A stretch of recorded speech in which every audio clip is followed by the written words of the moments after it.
Thinking about moving abroad but not sure if it's worth the hassle? Yeah, I get it. It's a big decision to pack up your life and move to a completely new country. There are a lot of unknowns, and let's be honest, the internet is full of both amazing stories and absolute horror stories. Many people dream of starting a new life in another country, but how difficult is it really?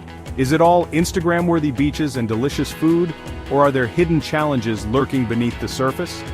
In this video, we break down the most common myths versus the realities of relocating abroad, what's true, what's exaggerated, and what you actually need to know before making the move. Because look, this isn't something you want to just jump into without doing your research. We're going to give you the no BS breakdown so you can make the most informed decision. Let's address the elephant in the room, or should I say, the fat wallet in the room.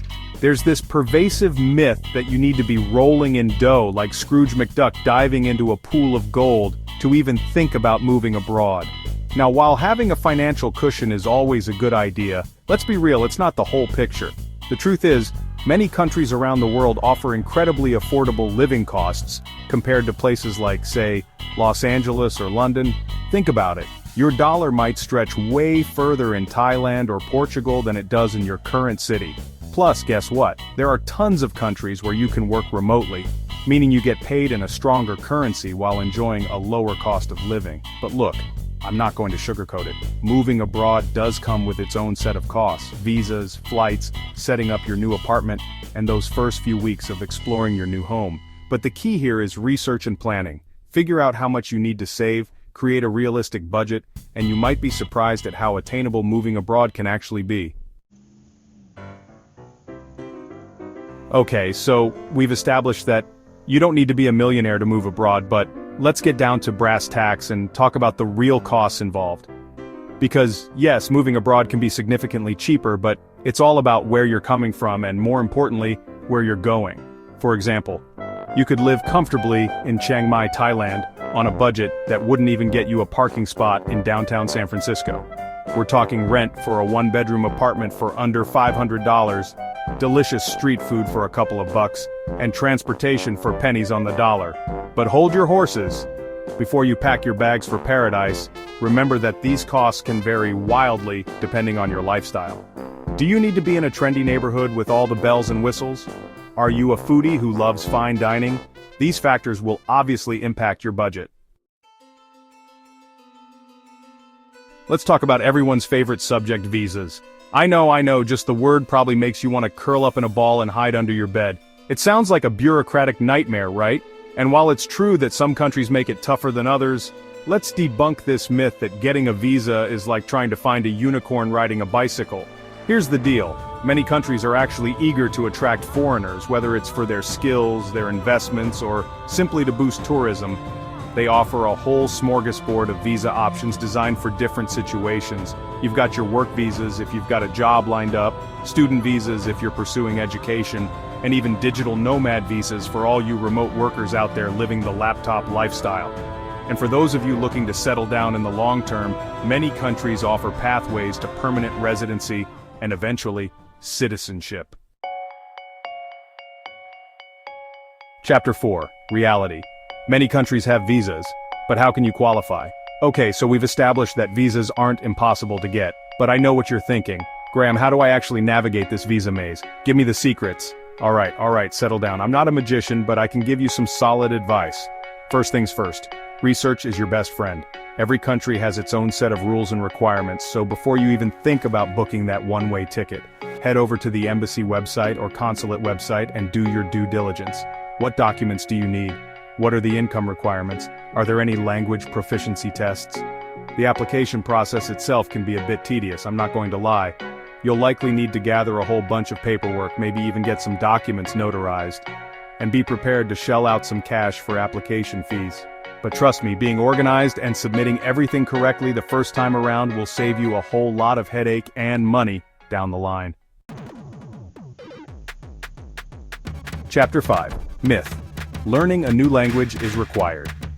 Picture this. You've just landed in your new country, you're excited, you're ready for an adventure, but then it hits you. You have no idea how to ask for directions, order a coffee, or even understand what the heck people are saying around you. Now, while learning the local language is a fantastic way to immerse yourself in the culture and connect with locals, let's debunk the myth that you need to be fluent before you even think about stepping foot on foreign soil. The truth is, English is more widely spoken than you might think, especially in larger cities and tourist destinations. You can get by with English in many countries, particularly if you're living in expat hubs. Think about it. People from all walks of life have moved abroad, and English often becomes the common language for communication. That being said, don't let that stop you from picking up some of the local lingo. Even learning a few basic phrases can go a long way in making you feel more comfortable, and showing locals that you're making an effort to embrace their culture. Chapter 6. Reality. While helpful, some countries have large expat communities. What's the best approach? So, you've moved abroad, you're surrounded by a new language, and you're starting to feel a little bit like an outsider. It's completely normal to feel a bit lost at first, but don't worry, I've got your back. First things first, embrace the learning process. Download a language learning app, take some online classes, or even better, try to find a local language exchange partner. Think about it, you can teach them English while they teach you their language. It's a win-win. Remember, learning a language takes time and effort, so don't get discouraged if you're not fluent overnight. The key is to be patient with yourself, practice consistently, and most importantly, have fun with it. The more you immerse yourself in the language, the more natural it will become. Chapter 7. Myth. Finding a job is too difficult. Let's talk about the job hunt. Moving abroad is already a big enough leap, but finding a job in a new country? That sounds about as easy as teaching a cat to do a backflip. But hold on a second, because this is another myth that needs to be debunked. The job market for foreigners has changed, my friends. While it's true that some industries might be tougher to break into without speaking the local language fluently, there are plenty of others that are actively seeking out international talent. Think about it. Globalization and remote work have opened up a whole world of opportunities. Tech, engineering, healthcare, education, these are just a few industries where skilled foreigners are in high demand. And let's not forget about the ever-growing world of freelancing and online businesses, which allow you to work from anywhere in the world with an internet connection. Alright, so you're ready to ditch the 9-to-5 grind and find a job that lets you live that global lifestyle. But where do you even begin? Don't worry, I've got some insider tips for you. First things first, play to your strengths. What are you good at? What are you passionate about? Once you know what you want to do, start researching which countries have a high demand for your skills. Websites like LinkedIn, Indeed, and Glassdoor are great places to start your search. Networking is key, people.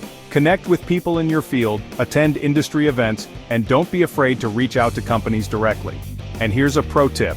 Consider freelancing or consulting work while you're still in your home country. This can help you build up your portfolio and gain valuable experience that will make you even more marketable to potential employers abroad. Moving to a new country can be an incredible adventure, but let's be real, it can also be a little daunting. You're leaving behind your family, your friends, your entire support system, and it's easy to fall into the trap of thinking you'll be all alone in this new and unfamiliar place. Look, I'm not going to lie. Making friends as an adult can be challenging no matter where you are in the world.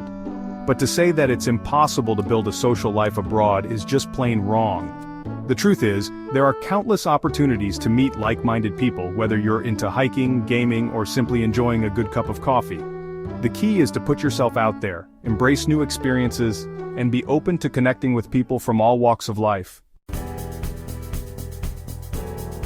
So, how do you actually go about making friends in a foreign country? Well, my friend, let me break it down for you. First and foremost, tap into the power of the internet. Social media platforms like Facebook and Meetup are gold mines for finding groups and events catering to your interests. Whether you're a foodie, a history buff, or a yoga enthusiast, chances are there's a group out there for you. Don't underestimate the power of your existing network. Reach out to friends, family, colleagues. You never know who might have connections in your new city. And when you do meet people, be proactive. Invite them for coffee, suggest trying a new restaurant, or simply strike up a conversation. Remember, building genuine connections takes time and effort, so be patient, be yourself, and most importantly, have fun. So, there you have it. We've debunked the most common myths surrounding moving abroad and armed you with the knowledge you need to make an informed decision. Remember, relocating to a new country is a big decision, but it can also be an incredibly rewarding one. It's about weighing the pros and cons, doing your research, and figuring out what's right for you. Don't let fear or misconceptions hold you back from pursuing your dreams. If you're ready to take the plunge, hit that subscribe button for more deep dive discussions on migration, travel, and real-world insights. And hey, drop a comment below and tell me, where are you thinking about moving to? Let's chat.